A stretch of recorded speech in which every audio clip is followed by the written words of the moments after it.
بسم اللہ الرحمن الرحیم۔ السلام علیکم۔ میں ہوں آپ کا بھائی عباس ہمدانی اور آپ دیکھ رہے ہیں جعفریات ٹی وی۔ آج کا ہمارا موضوع گفتگو ہے حضرت حبابہ والبیہ سلام اللہ علیہا۔ دوستو، شیخ طوسی رحمۃ اللہ علیہ نے انہیں امام حسن علیہ السلام کے اصحاب میں شمار کیا ہے، اور ابن داؤد نے امام حسن، حسین، سجاد اور باقر علیہم السلام کے اصحاب میں شمار کیا ہے، اور بعض دیگر افراد نے انہیں امام رضا علیہ السلام تک 8 معصوم امام اصحاب میں شمار کیا ہے۔ اسی طرح کہا گیا ہے کہ حضرت امام رضا علیہ السلام نے اپنے شخصی لباس میں انہیں کفن دیا ہے۔ آپ کی عمر وفات کے وقت 240 سال تھی۔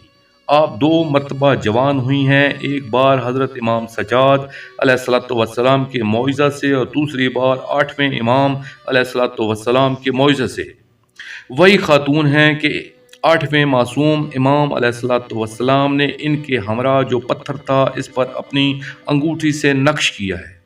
حبابہ والبیہ سلام اللہ علیہا کہتی ہیں، میں نے امیر المومنین علیہ السلام سے عرض کیا، اللہ آپ پر رحمت نازل کرے، امامت کی دلیل کیا ہے؟ حضرت علیہ السلام نے جواب دیا، اس سنگریزہ کو میرے پاس لاؤ۔ میں اسے حضرت علیہ السلام کی خدمت میں لائی۔ حضرت امام علی علیہ السلام نے اپنی انگوٹھی سے اس پر مہر کی، اس طرح سے کہ اس پتھر پر نقش ہو گیا، اور مجھ سے کہا، اے حبابہ، جو بھی امامت کا مدعی ہو اور اس پر میری طرح مہر کر دے تو وہ امام اور اس کی اطاعت واجب ہے۔ امام وہ شخص ہے جو کچھ جاننا چاہے وہ جان لیتا ہے۔ پھر میں اپنے کام میں مشغول ہوگی۔ حضرت امام علی علیہ السلام شہید ہو گئے تو پھر حضرت امام حسن علیہ السلام کے پاس آئی، جو امام علی علیہ السلام کے جانشین تھے، اور لوگ ان سے سوال کر رہے ہیں۔ جب مجھے دیکھا تو کہا، اے حبابہ والبیہ۔ میں نے کہا، حاضر ہوں اے میرے سید و سردار۔ آپ نے کہا، جو تمہارے پاس ہے لے آؤ۔ میں نے اس سنگریزہ کو حضرت کو دیا۔ حضرت علیہ السلام نے حضرت امام علی علیہ السلام کے مانند اپنی انگوٹھی سے مہر کی، اس طرح کہ مہر کی جگہ نقش ہو گیا۔ پھر میں حضرت امام حسین علیہ السلام کی خدمت میں آئی، جب کہ وہ مسجد رسول خدا صلی اللہ علیہ وآلہ وسلم میں تھے۔ مجھے اپنے پاس بلایا اور خوش آمدید کہا اور فرمایا، جو تم چاہتی ہو اس کی دلیل موجود ہے، کیا تم علامت امامت چاہتی ہو؟ میں نے کہا، ہاں میرے آقا۔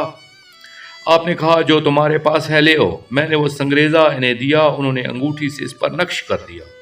حضرت امام حسین علیہ السلام کے بعد حضرت امام سجاد علیہ السلام کی خدمت میں پہنچی، جبکہ اتنی ضعیف ہو چکی تھی کہ میرے بدن میں ریشہ غلب تھا۔